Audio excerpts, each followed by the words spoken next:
Hey guys, Alec here with Running Performance. Robert with Tier Performance. Hey. Hey, yeah, so we're sitting here with the car, but first we're going to go ahead and do everything with a written kind of explanation, but it just didn't feel personal enough and figured it's better to just go ahead and give you guys a video as to where we stand. So let's start with the good. 65 Omega, we were hoping, the wish was for it to really spool up like instantaneously, but Work perfectly. Yeah, worked perfectly. And the spool up performance of the 65 Omega on initial testing, it spools like a pure 800. In fact, it's possible because we haven't even tested how quickly we can get it to spool. It's possible that when we're finished doing the testing that we can get it to spool even faster than that, which is incredible. One thing people often don't know is when you tune a car, you can actually get the turbo to spool faster depending on how you tune it. You know, adding timing, adding load to the car, it will make the turbo spool faster. And we hadn't gotten to that point of the tuning yet yesterday. But it still felt like stock. Like when you put the pedal down on the car, it felt like you were driving the stock car, but it didn't give up at the top end, which the stock turbo does. Exactly. When we were doing the pulls, it felt, the power was like linear. And it was like, as you got closer to the red line, it just you kind of got sucked back even more and more. It felt really good. So it was you could feel the top end fall off on the stock turbo. Once you get around like 4,500, 5,000 RPMs, you're like, oh, okay, it's kind of dropping off. Now it's like, it was punching all the way through. And so it's interesting. The note of the exhaust of the Leviathan was a little bit deeper. A little louder. A little bit louder. Yeah, just a smidge. But it sounds really good. It's a deeper tone than even the stock turbo, which is a factor of how large the turbine wheel is. That's right. So, yeah, a bigger turbo acts kind of as a resonator in the exhaust system, so it makes the sound deeper like a resonator would. Yeah, absolutely. And so, overall, extremely happy. The design with the wastegate bracket that we have there for additional strength and support and rigidity for the actual electronic wastegate actuator performed flawlessly. And then the wastegate arm itself with the integrated ball joint, perfect. There was no binding, there was no issues there. Any torsional stress that could have been there was easily resolved.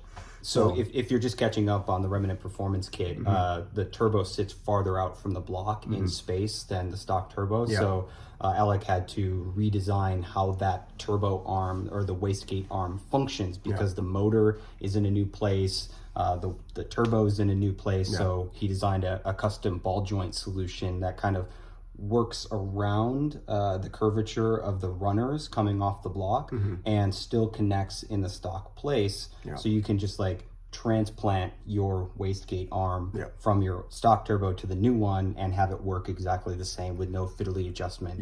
And the car gets really cranky if you play with the wastegate arm. So it's nice that it's just copy paste. Yeah, I mean, and that's honestly one of the reasons it's taken so long to get the kit out is because we did significant redesigns over months trying to get the model right so that when the wastegate actuates properly that it doesn't translate to any issues.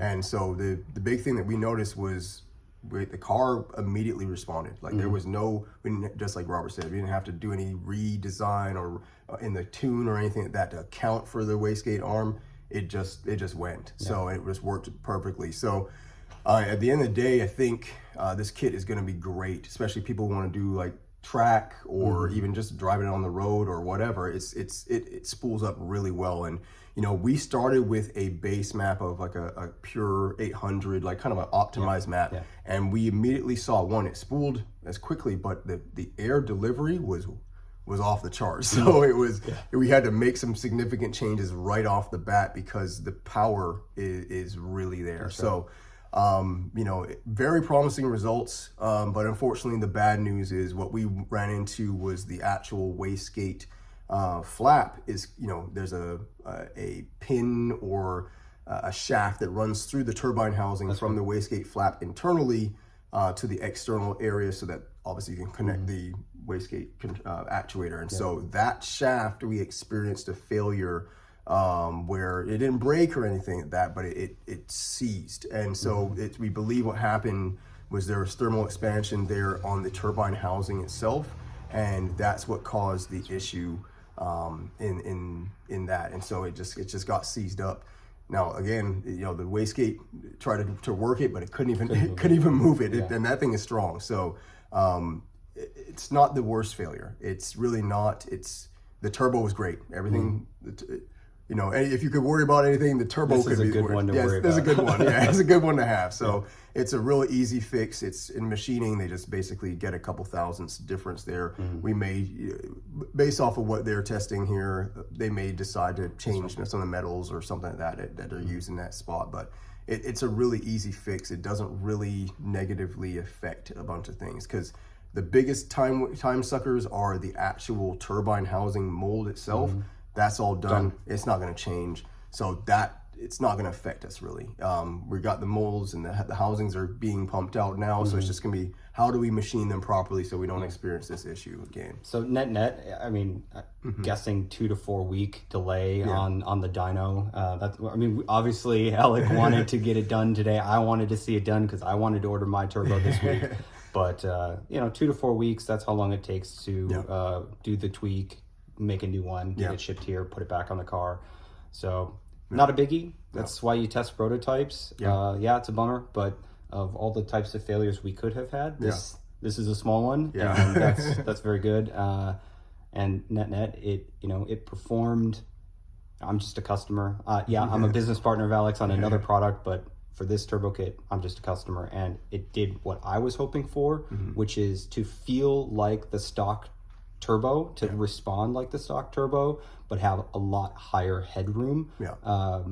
And that's what it felt like. That's what it did. And fingers crossed, you know, we'll get this tweak done, and I guess he'll go on sale soon. That's what I'm hoping for. Absolutely. So today, you know, Rob is here joining me because we're going to go ahead and shoot the video and everything for the installation. I'm going to go get it. Of the Gamma system. So he's going to go grab it real quick.